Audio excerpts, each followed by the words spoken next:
lingerie, água, como sempre,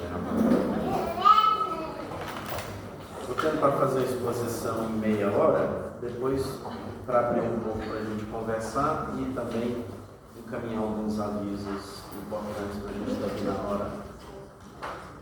Então, o que é a virtude da temperança? Qual é a definição de virtude da temperança? Tem uma definição geral que serve para todas as virtudes, que é a moderação imposta pela razão em toda ação e paixão. Então, vamos comentar cada elemento dessa definição. Primeiro, é uma moderação. Por que isso vale para todas as virtudes? Porque é próprio da virtude justamente ser um meio termo entre uma carência e um excesso. Então a temperança, essa primeira definição de temperança serve para todas as virtudes. Porque é próprio da virtude essa moderação. Nem de mais, nem de menos. Imposta pela razão. É uma coisa que eu tenho falado desde a nossa primeira formação. Quando nós estamos falando de virtudes humanas, São Tomás diz que Deus dotou o ser humano de uma luz, que é o nosso intelecto. Uma propriedade desse intelecto é a razão, justamente para que nós possamos examinar bem as coisas, discernir bem as coisas, conhecer a verdade. Então, é próprio do ser humano agir conforme essa sua razão. Então, essa moderação tem coisas que não precisa ser católico, não precisa ser cristão, para a gente saber que é certo, para a gente saber que é errado. Justamente porque Deus já deu ao ser humano essa luz que é a razão para podermos enxergar as coisas. Se não fosse assim, grandes filósofos como Platão, Aristóteles, o professor Frederico citou, não teriam alcançado aquilo que eles alcançaram. Aliás, muita coisa que depois os autores católicos aproveitaram para si. Então é uma moderação imposta pela razão em toda ação ou paixão. Paixão aqui é no sentido daquilo que nós sofremos em sentido amplo. Quando a gente sente frio, quando a gente sente calor, isso é uma paixão. A paixão é a capacidade de sofrer a ação de outra pessoa. Não necessariamente ruim, mas uma ação qualquer. Em particular, a temperança é uma virtude que modera a inclinação aos prazeres sensíveis, especialmente do tato e do gosto, refreando-os dentro dos limites da razão iluminada pela fé. Nós temos algo mais, além da razão, nós temos a iluminação da fé. Então, o que essa virtude da temperança nos faz? Nós já sabemos que a virtude é um hábito, ou seja, Aristóteles dizia que a virtude, um só ato não faz uma vida virtuosa. Uma vida virtuosa se faz com muitos atos de virtude ao longo de toda a nossa vida. E é uma disposição estável para agir de certa forma. Então, a virtude da temperança, ela modera de forma habitual, ou seja, frequente, constante, a nossa inclinação pelos prazeres sensíveis. Nem dá de mais, nem dá de menos também. E aqui vale a pena um esclarecimento acerca dos prazeres, porque os prazeres foram criados por Deus. Aliás, Deus associou algumas atividades da nossa vida a prazeres. Por exemplo, o comer. Por exemplo, a reprodução, o ato sexual. Então, sobretudo essas duas coisas, Deus associou esses atos a prazeres. Esses prazeres são bons, foram criados por Deus, não são maus. O que é a falta de virtude nesse ponto? É um uso desmedido desses prazeres. O excesso desses prazeres, ou um uso não justo e não honesto desses prazeres. Então, a virtude da temperança, ela busca justamente uma moderação, nem um excesso, nem uma falta nesses prazeres. Os prazeres são bons, foram criados por Deus. Qual o problema que nós temos aí? O pecado original. O pecado original, ele insere uma série de desordens no nosso interior. Então, quais são os efeitos? O que é o pecado original? O pecado original é o ato de desobediência dos nossos primeiros pais, Adão e Eva.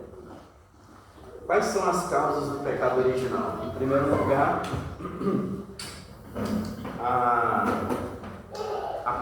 nós perdemos a graça santificante, perdemos a amizade com Deus. Esse é o efeito principal do pecado original.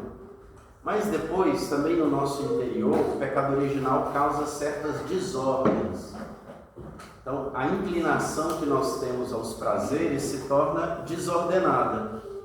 Nós nos interessamos e nos inclinamos aos prazeres, ou nos deixamos levar pelas paixões de um modo não ordenado.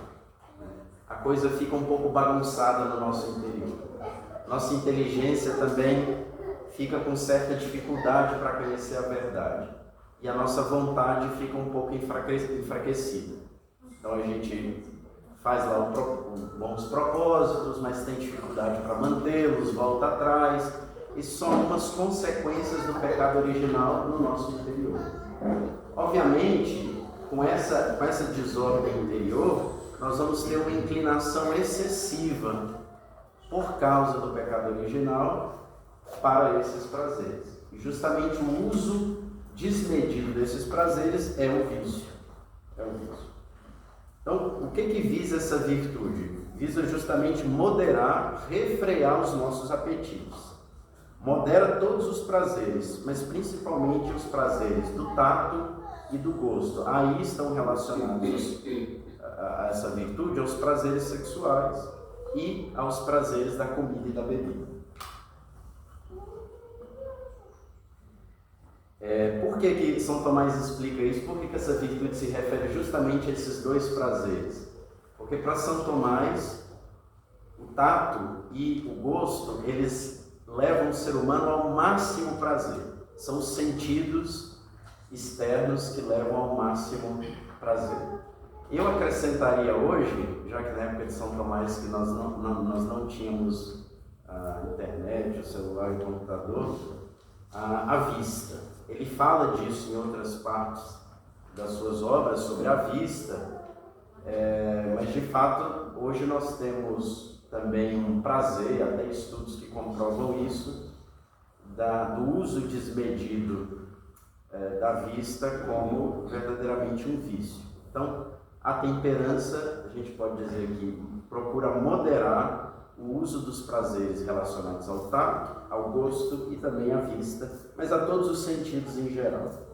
Qual é a importância dessa virtude? Sem ela, facilmente nós podemos perder o caminho das outras virtudes que nós adquirimos.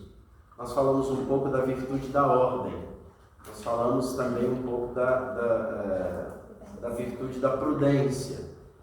Se eu não consigo levar adiante minimamente uma vida temperante, eu posso colocar a perder as outras virtudes. Ou seja, um vício pode fazer perder outras virtudes.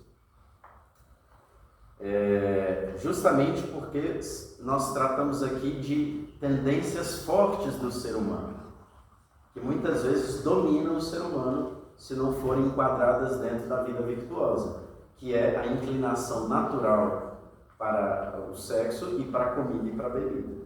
É uma coisa que ninguém precisa dizer, vai lá, come. O nosso organismo, o nosso apetite, a nossa inclinação, naturalmente nos inclina para essas duas ações. O que faz essa virtude na nossa vida? Ela nos faz usar esses prazeres, dentro dos limites da razão, iluminada pela fé, com um fim honesto e sobrenatural, cada um segundo o seu estado. Obviamente, para o celibatário, a temperança vai ser vivida de um modo. para o casado, a temperança vai ser vivida de outro modo. Para o atleta, a temperança vai ser vivida de um modo, naquilo que ele come, na quantidade de sono, se é criança, se é adulto.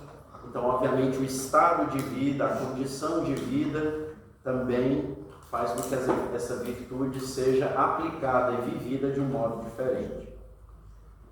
Como esses prazeres nos arrastam muito facilmente para o excesso, essa virtude nos pede mortificar, e isso precisa ser uma coisa constante, diária, esses prazeres, mesmo que sejam dentro de um uso honesto. O que é o uso honesto, o uso justo? É um uso que não é pecado. Comer não é pecado. Para aquele que é casado, a atividade sexual não é pecado. Mas muitas vezes eu preciso mortificar esse uso. Ou seja, me abster dele, moderar, dar um pouco menos daquilo que eu dou em geral. Por exemplo, São José Maria Escrivá falava da mortificação da mesa. Aquilo que ele aconselhava é que nós nunca devíamos sair da mesa sem uma pequena mortificação. O que significa isso? Tem uma sobremesa que eu gosto, eu vou comer um pouco menos dela, justamente como mortificação. Tem uma lasanha lá que eu gosto muito, não vou repetir. Isso é a mortificação, é uma coisa simples. Ele aconselhava que nós devíamos fazer sempre, todos os dias, mas justamente porque isso nos leva à temperança. Esse negar a si mesmo um pouco daquele prazer que é justo, que é honesto. Ou seja, não é pecado comer um pedaço a mais de lasanha. Não é um pecado comer uma sobremesa, um pedaço generoso da sobremesa que se fez. Mas é um ato bom justamente porque nos ajuda a ser temperantes e, inclusive, a negar a nós mesmos um prazer ilícito que não é honesto quando for preciso. Então, se a gente nunca está acostumado a negar nada a si mesmo, se a gente tem tudo que nós queremos, na hora que nós queremos, do modo que nós queremos, quando chega uma ocasião de tentação e de pecado, vai ser difícil resistir. Então, esse é o papel da mortificação. Esse é o papel, por exemplo, da abstinência que a igreja coloca na quaresma. Então, não é só não comer para dar para alguém aquilo que eu iria comer. Serve para isso também. Mas o papel principal da mortificação é educar a nossa vontade, iluminada pela razão e pela fé, para um bem maior. Um desses bens é justamente poder resistir ao pecado. Então, a mortificação do sentido, sobretudo do tato e do gosto, ou seja, não dar sempre aquilo que é mais confortável, aquilo que é mais saboroso, grandes quantidades em tudo. Isso nos ajuda, de fato, a educar a nossa vontade justamente na vida virtuosa. A temperança é isso. A temperança modera o uso dos prazeres, sobretudo ligados ao tato, ao tato e ao gosto. Ao tato, quando a gente diz aqui tato, é tudo aquilo que se refere a esse sentido, né? Sentar numa cadeira muito confortável é tato, no sentido clássico. Deitar numa caminha bem confortável, com um cobertor bem quentinho na noite fria, é tato. A sensibilidade e aqueles prazeres ligados ao ato sexual. Quais são os vícios opostos à temperança? Então aqui tem dois. Um é o excesso, outro é a deficiência. O excesso é a intemperança, quando nós ultrapassamos os limites da razão e da fé no uso dos prazeres. São Tomás diz que é o vício mais vil e humilhante. Por quê? Porque acaba rebaixando o ser humano, muitas vezes, Aristóteles também fala isso, na Ética Nicômaco, ao nível dos animais. É o animalzinho que é assim, né? Eu tenho lá 2 gatinhos em casa, todas as vezes que eles escutam lá um barulho de plástico abrindo, eles vêm para comer, né? Agem pelo instinto deles. Mas nós não podemos ser assim. Aquilo que a gente come, o horário que a gente come, a quantidade que a gente come precisa ser uma coisa iluminada pela razão. Ou seja, é correto, é certo, é virtuoso comer isso agora, nessa quantidade, etc. A mesma coisa a vida sexual. A intemperança leva a um comportamento semelhante ao do animal. O cachorro que encontra uma cadelinha no cio na rua, ele não tem constrangimento nenhum de ir ali, na frente de todo mundo. Agora, quando o ser humano faz isso mostra por que São Tomás diz que é o vício mais vil e humilhante, porque rebaixa o ser humano, é quase uma renúncia ao uso racional. Eu deixei que as paixões dominassem e justamente a intemperança pode levar a isso. Por isso que atrapalha a vivência das outras virtudes. Porque o intemperante, ele começa a agir somente buscando os prazeres. Então ele ultrapassa vários limites do bom senso, da razão, da vida comum, justamente procurando uma vida prazerosa e simplesmente pelo prazer. Isso é muito, muito perigoso. Depois, São Tomás disse que ofusca as luzes da inteligência. Aquele que só vive buscando os prazeres, sobretudo o prazer sexual e da comida e da bebida, ele de fato passa a não discernir bem as outras coisas da sua vida. Então ele falta ao trabalho, ele gasta imensas quantidades de recursos justamente para dar vazão ao seu desejo de prazer. É uma vida direcionada para a busca dos prazeres. Um vício oposto é também a deficiência. Isso é mais raro, mas pode acontecer também. É aquele que foge dos prazeres necessários para a conservação. Isso é mais raro, mas também é um excesso e pode ser um vício. Pode-se renunciar. Qual é a renúncia, digamos assim, justa desses prazeres? Quando aquilo que eu adiro é um bem superior. Por exemplo, o celibatário, ele renuncia aos prazeres sexuais justamente por um bem superior. Não faria muito sentido que um casal que acabou de se casar, ou um casal qualquer, renunciasse a isso por uma concepção errônea do que significa o prazer. Então, esse prazer do ato sexual, da comida, é bom. O que a gente coloca aqui é o uso moderado deles, justamente para não se tornar um vício, uma vida em busca do prazer. Algumas partes dessa virtude que são importantes relembrar. Eu vou falar de outras partes dessa virtude em outras ocasiões. Mas uma delas que eu já antecipei aqui é a abstinência. A abstinência nos inclina a usar moderadamente os alimentos e as outras coisas.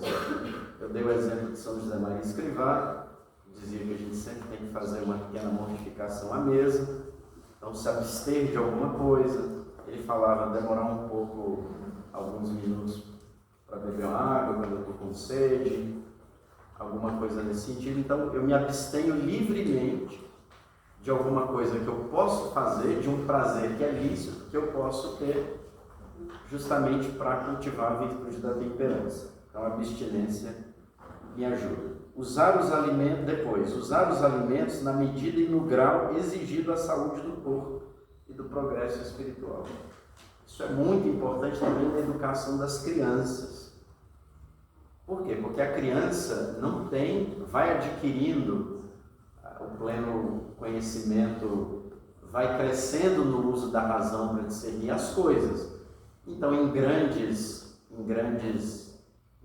parte da vida infantil, adolescente, os pais precisam ajudar no cultivo dessa virtude das crianças.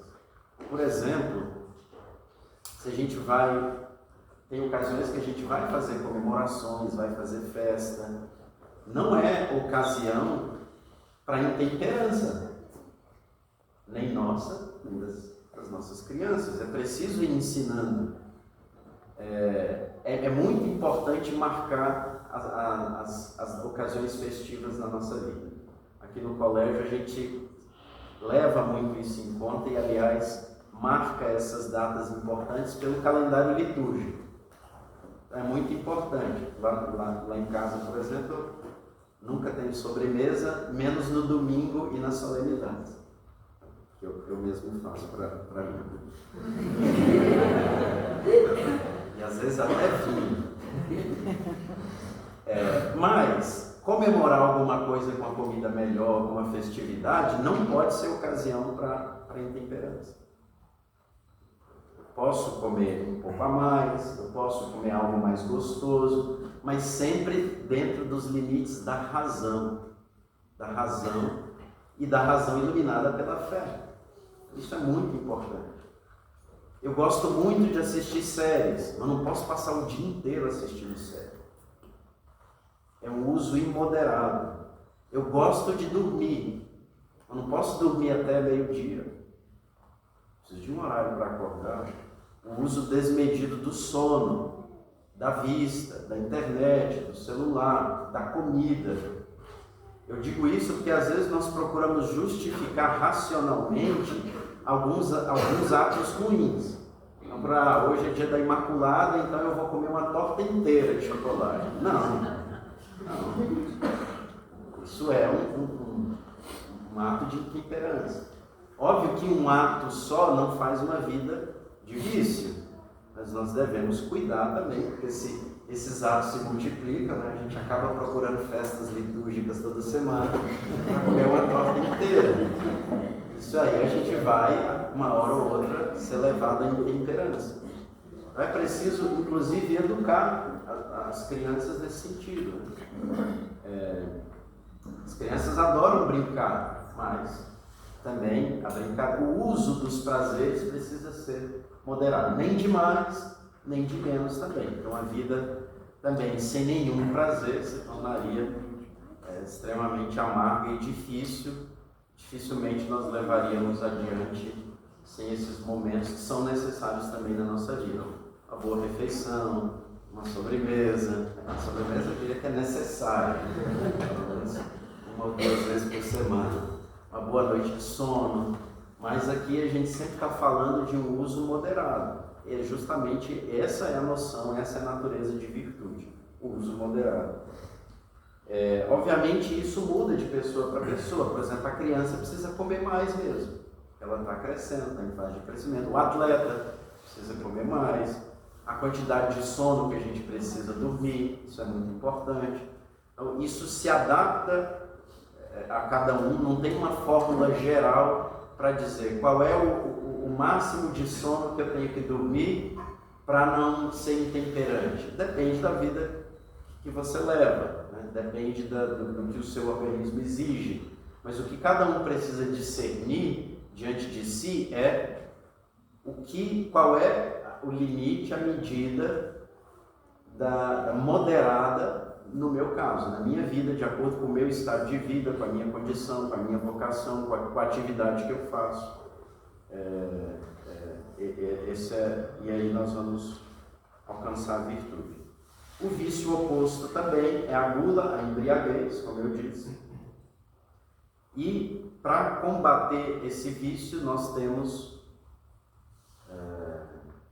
sobretudo em relação à bebida, o que São Tomás chama de sobriedade. Sobriedade é uma moderação em qualquer matéria, mas sobretudo nas bebidas embriagantes. E São Tomás fala algumas coisas interessantes sobre o uso da bebida. A bebida em si não é pecado, mas o excesso é pecado, como todo excesso. Mas São Tomás diz que algumas pessoas precisam de um cuidado especial no uso da bebida alcoólica, das bebidas embriagantes, e precisam cultivar essa virtude da temperança com mais atenção. Primeiro, os jovens, por serem mais inclinados à sensualidade. Isso, hoje a gente entende por quê. Hormônios, enfim, outras coisas. E de fato São Tomás associa a bebida, a embriaguez, à sensualidade. Veja como um ato de mal puxa outros atos maus, chama outros atos maus. Então, ele pede um cuidado especial às bebidas, em relação às bebidas aos jovens. Depois, as mulheres. Por quê? São Tomás explica dizendo que a mulher naturalmente tem uma constituição física mais suscetível à embriaguez. A gente pode imaginar, na época de São Tomás, isso era muito mais evidente, a constituição física da mulher. Então, um homem que em geral, na época de São Tomás, tinha uma constituição física muito maior, muito mais robusta, se toma um copo de vinho, e uma mulher que toma um copo de vinho, a mulher se embriaga mais rápido. Então São Tomás pede aos jovens, às mulheres, também uma atenção especial ao uso das bebidas. Aos anciãos, por um motivo diferente. Ele diz que os mais velhos devem dar exemplos aos mais novos. E, portanto, devem ter um cuidado especial com aquilo que fazem, sobretudo na frente dos mais jovens. Isso serve, por exemplo, para os pais em relação aos filhos. Para tudo. Os filhos aprendem as coisas, muitas vezes, por imitação, vendo os pais fazendo e falando as coisas. Então, é muito importante. São Tomás pede uma atenção especial. Depois, aos clérigos, porque ele diz, clérigos assim como eu, né? Os padres, diáconos, aos outros ministros, que estão dedicados como ministros de Deus às coisas de Deus e, portanto, devem ter uma vida exemplar. Então, São Tomás diz que, embora a bebida não seja um pecado, a depender das circunstâncias e da quantidade, um clérigo que desse um mau exemplo de mau uso da bebida alcoólica poderia causar mais danos do que uma outra pessoa que fizesse a mesma coisa. Depois, os governantes, porque devem governar com sabedoria.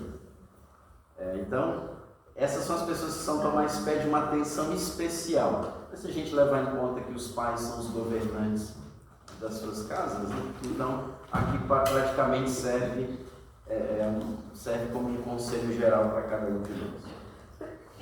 Então, quais são alguns conselhos práticos para a gente viver essa virtude da temperança? Em primeiro lugar, em relação à comida, é muito importante nós aprendermos a ter uma relação saudável com a comida. Uma relação saudável com a comida inclui que a gente precisa estar consciente de qual é a primeira função da alimentação. É a nutrição, é a conservação da vida. Então, uma vida temperante, ou a temperança em relação à comida, passa pela escolha do que a gente come, por exemplo.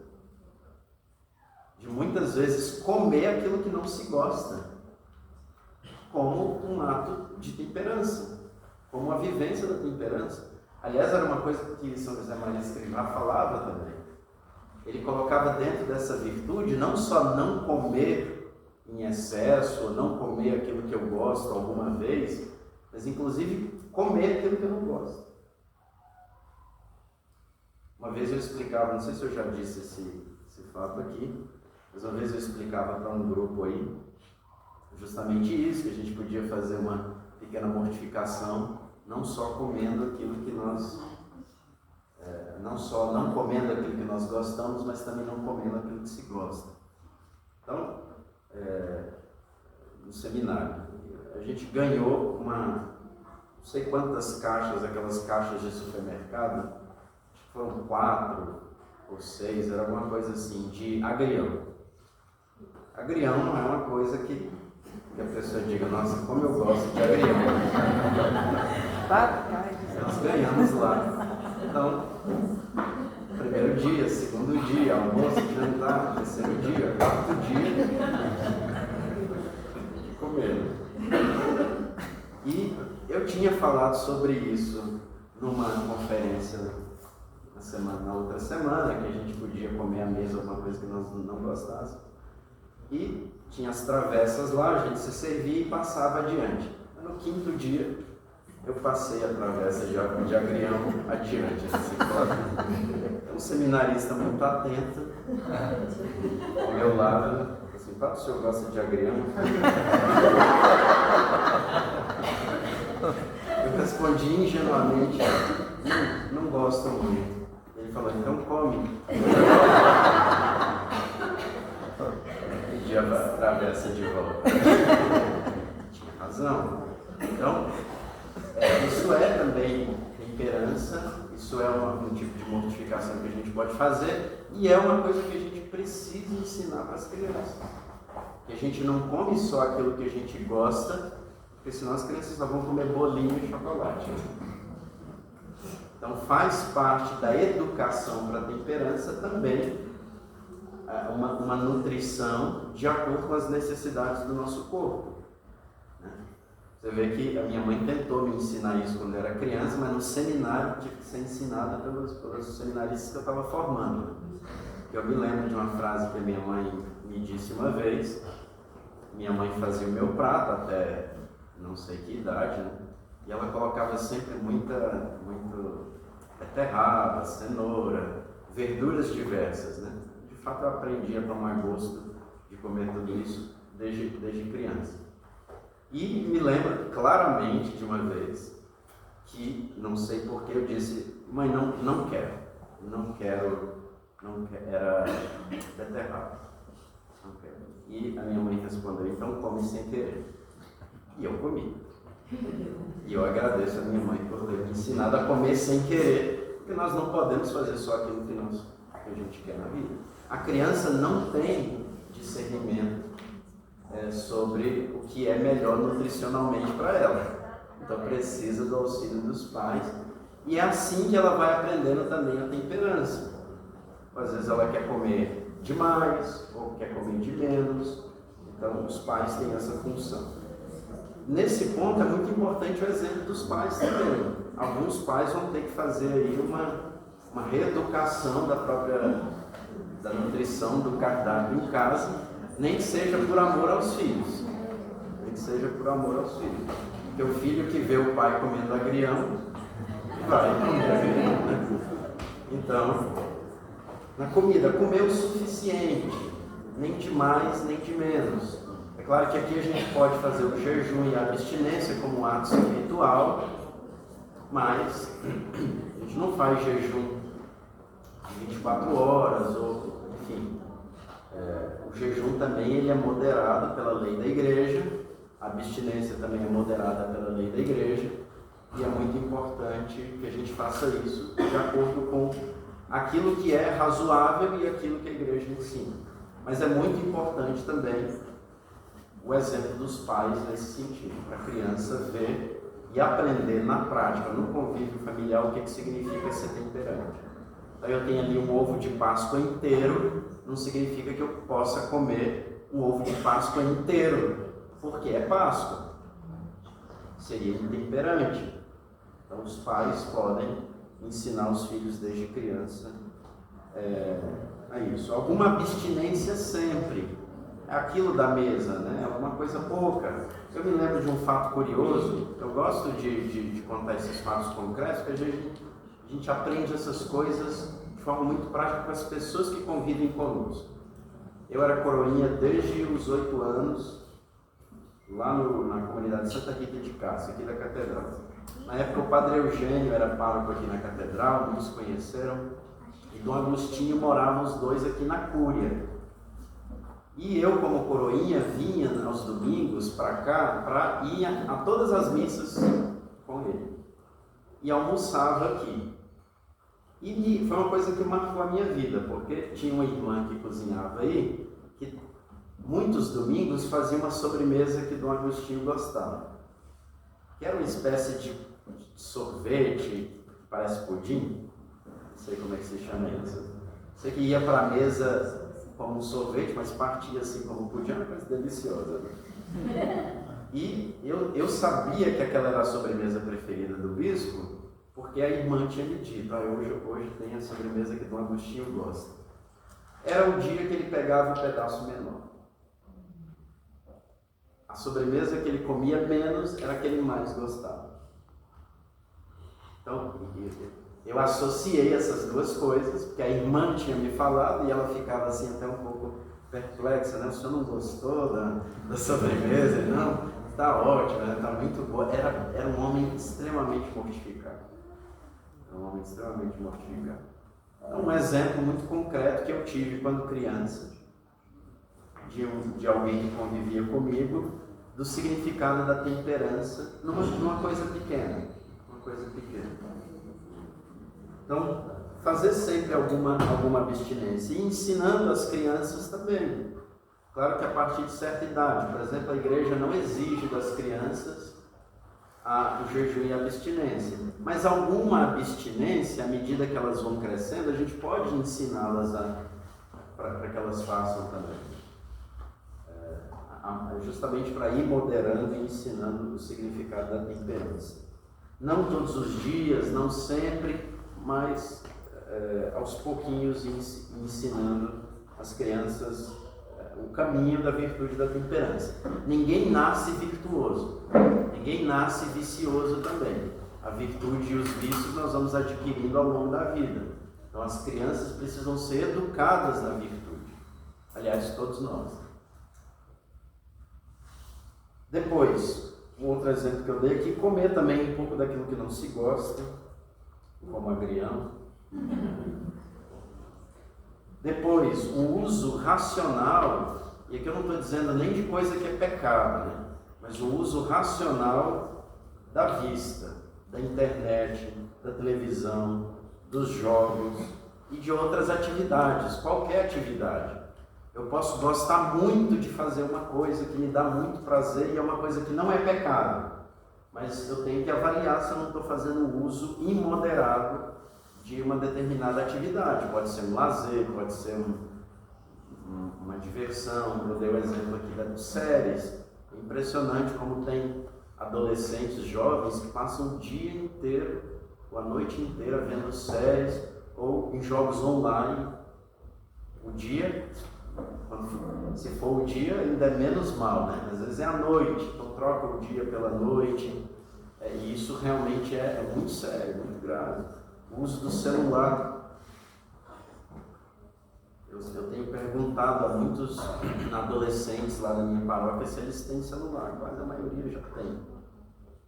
E isso tem causado problemas muito sérios na vida moral, nos estudos.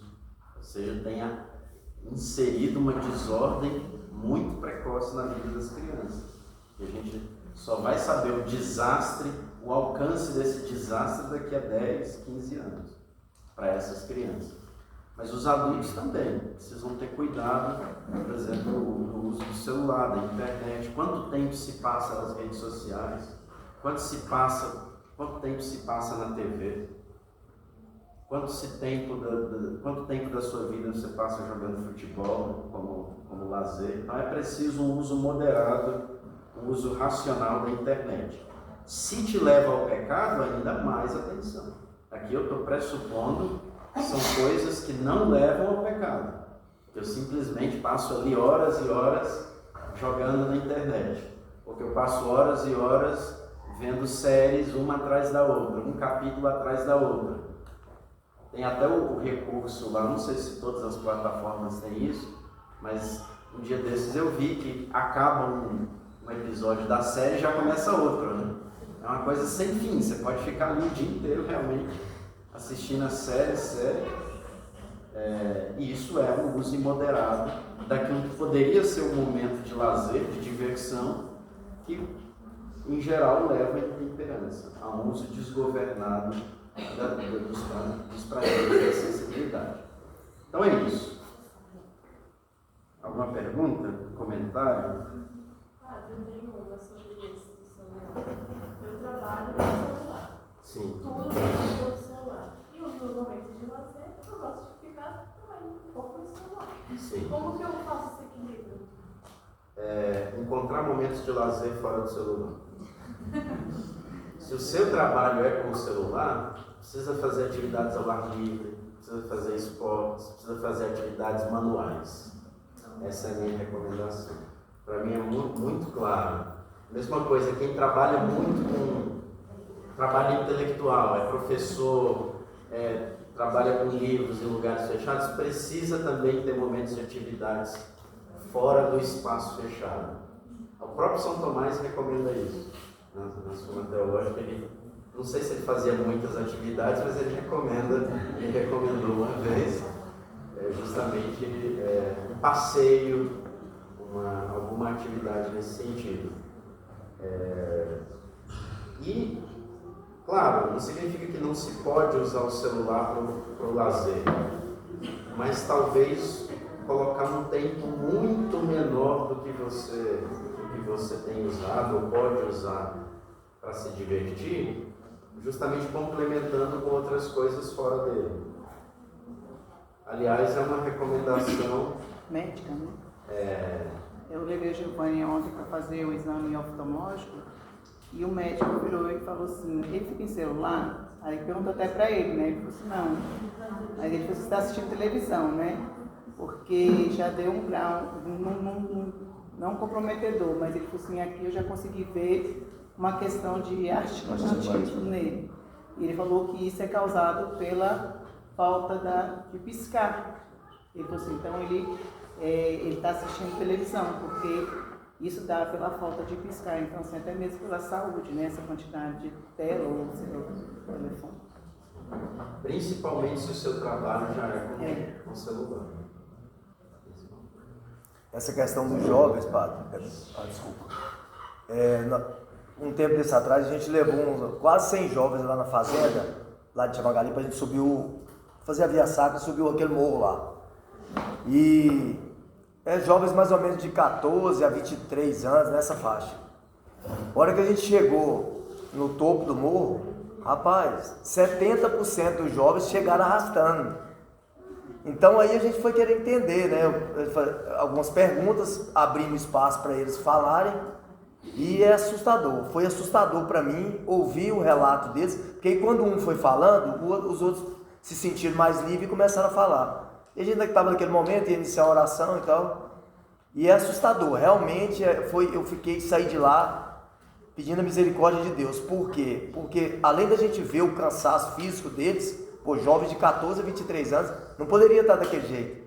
E o relato deles muito preocupante, porque a maioria falava assim, não, eu fico 17 horas no telefone, as minhas refeições são no quarto, eu vou para o arrumo e vou para o quarto. Então, ou seja, realmente muito preocupante, né? Então, foi uma experiência assim que me deixou muito marcado mesmo nesse momento, que é o que a gente tem que preocupar mesmo. E a gente não pode deixar chegar na juventude. A gente já tem que fazer isso agora, com os nossos filhos de pequeno e fazer as atividades, hora que estiver em casa, final de semana, fazer uma atividade realmente ao ar livre, igual o senhor falou aí. Porque não podemos deixar chegar até uma certa idade para eles. Eu já adianto que nós vamos ter uma formação específica sobre isso, né? Sobre uso de telas, etc. Mas é uma coisa que eu mencionei porque está dentro da intemperância, o uso desmedido. Mas nós vamos ir em detalhes, já que nós entramos nesse tema, né? Nós vamos ir em detalhes numa formação futura, e especificamente esse tema, que eu sei que é uma coisa que tem afetado. Só ali. Eu tenho um comentário e depois eu gostaria de saber se eu estou agindo com temperança e está está me comportando dessa forma. Como a tecnologia, o senhor mesmo notou que de uma série já passa para outra, então tem toda uma quase, ou não sei se pode dizer isso, uma inteligência artificial para nos conduzir sem que nós não venhamos a perceber que estão fazendo isso conosco. Isso no geral, não só as crianças como os pais. Ao passo que eles adotam esse comportamento, eu acho também que a gente tem que tentar adotar esse comportamento na ordem inversa. Então, utilizar os recursos tecnológicos também para nos policiarmos. Exemplo, eu consigo hoje limitar o tempo de uso do meu filho com o celular dele. Eu tenho um de 14 anos e foi inevitável não dar o celular para ele. Eu acho que eu fui, infelizmente, por questões da escola e tudo mais, ele já tem um celular. Porém, eu daqui, com o meu celular agora, eu limito o uso dele lá, onde quer que ele esteja. Tanto aplicativos, como eu consigo fazer um cronograma semanal da utilização do celular dele. Ele tem que ter a minha permissão aqui para baixar um novo aplicativo e aí vai. Ao mesmo tempo tem para mim também. Tem aqui no meu celular alertas de quanto tempo eu estou utilizando aquele determinado aplicativo, aquele determinado recurso do meu celular, e ele me avisa para isso. Tenho dificuldades demais também para fazer essa minha gestão do tempo. Eu acho que pode-se dizer que hoje o meu maior desafio profissional é a gestão do tempo, ou melhor dizendo, gestão no tempo, né? Porque infelizmente dominar o tempo é bem difícil. Então, se estou agindo de forma temperança, com talvez a adoção desses recursos, bem talvez até deixar para todo mundo também participar. O aplicativo que eu utilizo para gestão dos recursos tecnológicos da minha casa e dos meus filhos é o Family Link. E eu também tenho da Smart TV também. Todos eles eu tenho, quase que todos, eu tenho controle do tempo de utilização e quais são utilizados, e até aquela questão da faixa etária de utilização, eu consigo conduzir. E também cada pessoa lá de casa tem seu usuário próprio nesses recursos todos. Então, se ajo hoje de forma correta ou não, estou exagerando, não estou com temperança nesse sentido. Não, são recursos interessantes que a gente tem que usar mesmo. Veja bem que isso, como todas as virtudes, estão interligadas em todos os vícios também. Porque isso é um recurso buscando a temperança que precisa ser auxiliado pela virtude da ordem. Porque eu preciso também ter uma previsão de diversão, de lazer, de família, dentro dos limites da justiça. Quer dizer, a desordem leva à intemperança. Se eu não tenho previsto na minha semana um horário de lazer, quando chegar ali o horário de lazer, se eu não tenho uma previsão de quanto tempo eu vou me dedicar àquele lazer, eu vou tender a ficar o dia inteiro. E talvez de uma forma injusta. Eu teria que fazer outras coisas, teria que dar atenção a outras coisas. Então, o que me ajuda a ser temperante? A virtude da ordem me ajuda a ser temperante. Quer dizer, eu tenho aqui 2 horas para um momento de lazer, mas eu vou ficar 2 horas. E assim você Nem vou ficar 10 minutos, nem vou ficar 4 horas. Assim você até valoriza, né? Porque se o Exatamente. prazer é bom, foi criado por Deus, quando você se abstém, você inclusive valoriza algo que é bom e foi criado por Deus. Exatamente. É isso que a gente pode ensinar para as crianças também. Olha, agora não é o momento de brincar, é o momento de estudar, mas no momento de brincar, ela está toda ali dentro daquela brincadeira, naquele momento. Assim também a gente. É importante ter. Eu sei que para alguns, por exemplo, é difícil. Por exemplo, um momento para responder as mensagens de celular. Eu tinha me proposto isso. Um momento do dia para responder as mensagens de celular. Por exemplo, às vezes alguém precisa de uma unção dos enfermos. Eu tenho que parar tudo que eu estou fazendo para ir lá dar essa unção dos enfermos. Mas, em geral, eu tenho esse momento para responder as mensagens de celular. Algumas pessoas reclamam, porque às vezes eu não respondo, ou respondo só no dia seguinte, ou uma semana depois. Mas, enfim, a gente precisa ter essas medidas para poder justamente, porque é uma coisa muito forte. A gente, sem perceber, já ficou ali 1 hora, 2 horas no celular e não viu. Então é muito importante usar esses alertas, essas coisas que nos ajudem a ter uma vida temperante e, paralelamente, procurar ter uma vida ordenada. Ou seja, fazer aquilo que eu devo fazer no horário, no momento onde eu devo fazer. A virtude da ordem, ela auxilia todas as virtudes. Então, se eu tenho que ir para a missa, é na missa que eu tenho que estar. Se eu tenho que trabalhar, é no trabalho que eu tenho que estar. Se é um momento de lazer com a família, é lá que eu tenho que estar. Então, eu me desligo também das outras coisas. Então, isso é não só a virtude da temperança, mas também a virtude da ordem, que auxilia na minha temperança, na busca pela virtude da temperança. Eu falei, sugeri para vocês fazer um horário. Eu não digo que todo mundo tem que fazer um horário bonitinho, horário tal, acordar tal. É uma coisa que me ajuda. É uma coisa que eu tenho todo o meu dia, justamente definido, desde as 5h30 da manhã até as 10h30 da noite. Mas a gente precisa ter em linhas gerais isso. Eu não posso chegar um dia que eu não sei o que eu vou fazer nesse dia. Que tenha lá previsão de convivência familiar e lazer e passeio, etc. Mas tem que ter uma previsão. Ou eu vou para o celular sem saber o que eu vou fazer no celular. Ou simplesmente ficar passando uma página para outra. De um post para outro. Isso é ruim. Isso é ruim. O que mais? Padre, eu fiz um quadro lá em casa e aí eu anotei, né, os horários que os meninos iam fazer durante a semana. Aí eu aproveitando o quadro, falei, aí eu vou colocar uma estrelinha para que a gente fizer tudo bonitinho, os horários, e quem não quiser, eu vou tirar a estrelinha. E aí ia ser um menuzinho, aí no final de semana eu ia presentear eles com alguma coisa, né, deixar eles fazer alguma coisa que eles gostassem, tá? Aí eu fiz a semana toda, aí quando eles ficaram lindos, não brigaram, bonitinho.